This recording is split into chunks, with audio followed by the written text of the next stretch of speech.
Let me tell you something that might shock you. When I was 8 months pregnant with my first child, I had never seen an ultrasound. I had never heard my baby's heartbeat through a machine. I didn't know if I was having a boy or a girl, and the last time I'd seen a doctor, that was 3 years earlier when I broke my arm falling off a wagon. Now, before you judge what you're about to hear, understand this. The answer to whether Amish women get prenatal checkups isn't a simple yes or no. It's complicated, it's community specific, and it's changing in ways that surprised even me when I left.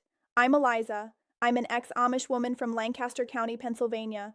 I left the community 4 years ago when I was 18 years, and I'm here to tell you the truth about Amish pregnancy and prenatal care. The good, the complicated, and the parts that honestly scared me. Here's the first thing you need to understand. The Amish aren't one unified group with one set of rules. There are Old Order Amish, New Order Amish, Swartz and Truber Amish, and dozens of other affiliations. Each community has its own ordnung. That's the unwritten rules that govern everything from how you dress to whether you can use electricity. And yes, it even affects prenatal care. In my community, which was Old Order, prenatal checkups weren't forbidden, but they also weren't encouraged. There was this underlying belief that pregnancy is natural, that women have been doing this for thousands of years, and that God will determine the outcome. Going to doctors for regular checkups felt like you were saying you didn't trust God's plan. My mother had 9 children. 9. And do you know how many prenatal checkups she had total across all those pregnancies? Maybe 12. Maybe. She saw a midwife a few times with each pregnancy and only went to a doctor if something seemed really wrong. When she was pregnant with my youngest brother, she had bleeding in her 6th month. That's when she finally went to a clinic. Turned out she had placenta previa. The doctor told her she needed to be monitored closely and deliver in a hospital. But my mother, she thanked him for the information and had my brother at home anyway with the midwife. He survived, she survived, and in her mind, that confirmed she'd made the right choice trusting God over doctors. Now, let me tell you about my own experience because this is where it gets personal. I got pregnant at 22. I was married for a year. And like most young Amish women, I didn't take a pregnancy test from a pharmacy. I just waited until I was sure. Missed periods, morning sickness, my dresses getting tight. When I was about 3 months along, my mother-in-law took me to see the community midwife. Her name was Sarah, and she was 67 years old.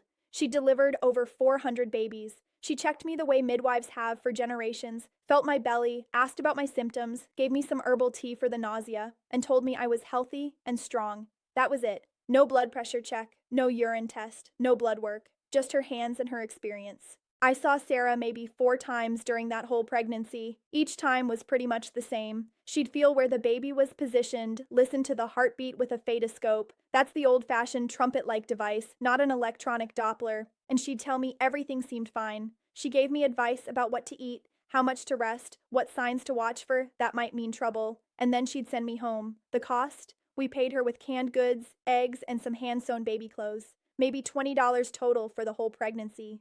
Here's what I didn't know I was missing. I didn't know my blood type. I didn't know if I was Rh negative, which can cause serious problems in pregnancy. I didn't know if I had gestational diabetes. I didn't know my iron levels. I didn't know if my baby was growing at the right rate. I didn't know if there were any genetic issues or physical abnormalities. And honestly, I didn't think I needed to know. That's how we were raised. You trust in God, you trust in the midwife, and you don't go looking for problems.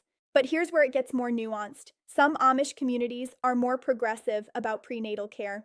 The New Order Amish, for example, are much more likely to see doctors regularly during pregnancy. They'll go to clinics, get ultrasounds, do all the standard prenatal testing. I have friends who left the Amish and told me their communities actually required women to see a doctor at least once during pregnancy.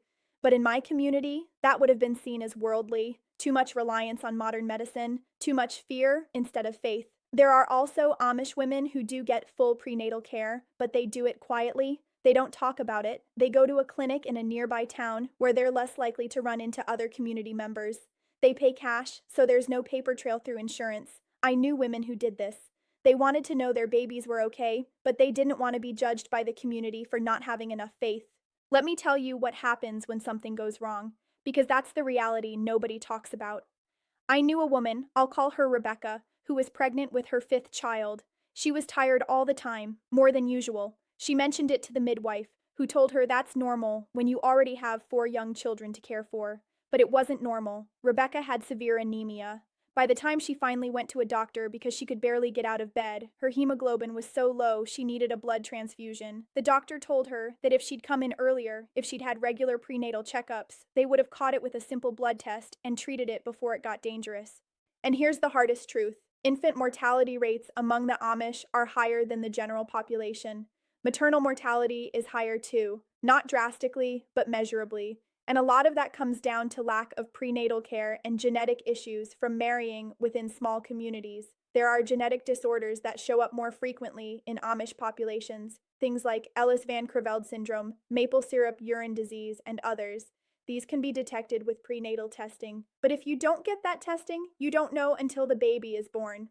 Now, let me be fair here. Midwives in Amish communities aren't uneducated. Many of them are incredibly skilled.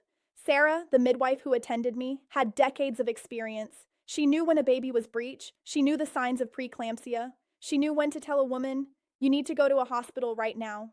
She saved lives, but she also didn't have access to the tools that modern medicine provides. She couldn't do an ultrasound to check if a baby had a heart defect. She couldn't test for chromosomal abnormalities. She worked with what she had, and what she had was her hands, her ears, and her knowledge passed down from other midwives. When I left the Amish, one of the first things I did was go to a regular doctor. I wasn't pregnant anymore. My son was 2 years old by then, but I wanted a full checkup, and the doctor asked me about my pregnancy history. When I told her I'd had maybe 4 prenatal visits with a midwife and nothing else, her face changed. She tried to hide it, but I could see the concern. She asked if I'd had any complications, if my son was healthy, if I'd had any problems during delivery. I told her everything went fine, and she said, "You were lucky." That hit me hard. Lucky. Like I'd been playing Russian roulette with my life and my son's life and just happened to get the empty chamber. So let me answer the original question directly. Are Amish women allowed prenatal checkups? Yes. There's no religious rule that forbids it. But are they encouraged? In most old order communities, no. Are they accessible? Sometimes. Are they affordable? That's complicated because most Amish don't have health insurance, and prenatal care costs add up fast. Are they culturally accepted? That depends entirely on which community you're in.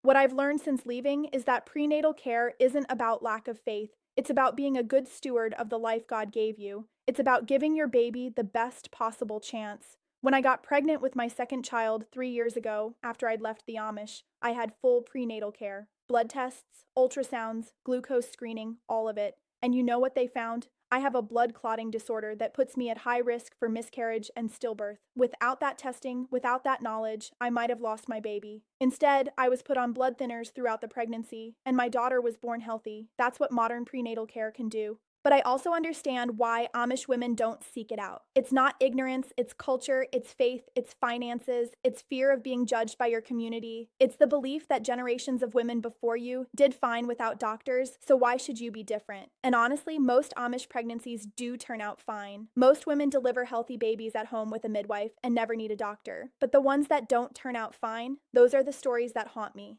I think about Rebecca with her severe anemia.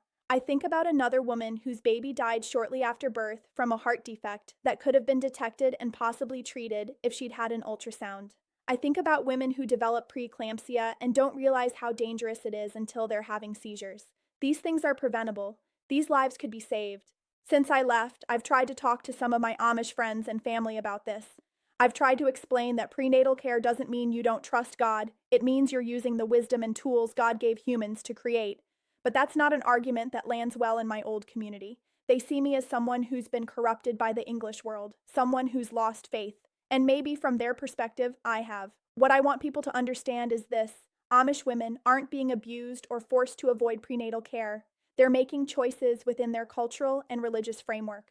But those choices are limited by what they know, what they can access, and what their community accepts. And sometimes those limitations have serious consequences.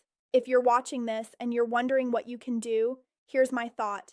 If you know Amish people, if you have Amish neighbors, don't judge them. But if you're in a position to help, if you're a healthcare provider, if you work at a clinic, make prenatal care accessible and affordable. Understand that Amish women might not come to regular appointments, but if you can provide care in ways that respect their culture, some will come. Some will choose that care, and that might save a life. I don't regret leaving the Amish, but I also don't hate my community for how they handle pregnancy. They're doing the best they can with what they believe and what they have. I just wish more women had access to the full picture so they could make truly informed choices. That's all any of us can ask for. Thank you for listening to my story. It's not an easy one to tell, but it's the truth. And the truth matters.